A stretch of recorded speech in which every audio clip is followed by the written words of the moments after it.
அனைவருக்கும் வணக்கம். பாஜக மாநில தலைவர் நயினார் நாகேந்திரன் ஐயா கிட்ட போய் தாவேக்காவை பற்றி கேள்வி கேட்டாங்க. அதுக்கு நயினார் நாகேந்திரன் ஐயா இளைய தளபதி விஜயை முதல்ல பனையூரை விட்டு வெளியே வர சொல்லுங்கள், த்ரிஷாவை விட்டு வெளியே வர சொல்லுங்கன்னு சொல்லி நாகரிகமாக பதில் சொன்னார். அதுக்கு அந்த கட்சியில் இருந்தவனை விட மற்ற கட்சியில் இருக்கவனுங்கெல்லாம் ரொம்ப பொங்குனானுங்க. ஆனால் இப்போ ஊரே சிரிக்கும் நிலைமைக்கு ஆளாயிருக்காரு அந்த தற்குறி வெற்றி கழகத்துடைய மாநில தலைவர், தாவேகா கட்சியினுடைய மாநில தலைவர்.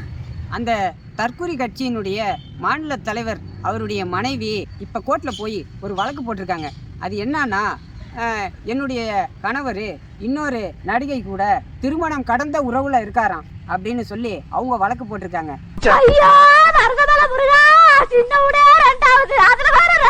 இப்ப நயினார் நாகேந்திரன் ஐயாவுக்காண்டி பொங்குன மற்ற கட்சி ஆளுங்கெல்லாம் இப்ப இவரு தாவேகா கட்சி மாநில தலைவருடைய மனைவிக்கு போய் ஆறுதல் சொல்லுவாங்க போல. இவங்க கட்சி தொடங்கி 26 நாள் கூட ஆகலை, அதுக்குள்ள 26ல் சிஎம்மா. இது எப்படி இருக்குன்னா, கொஞ்சம் அரிசி அப்பா சிஎம் அப்பா டெல்லி, இது போதும் சார்.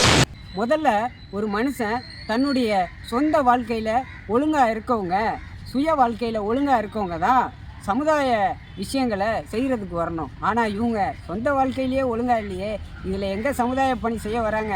ஆக இளைஞர்களே, பெண்களே, சிந்திச்சு வாக்களிங்க. நன்றி, வணக்கம்.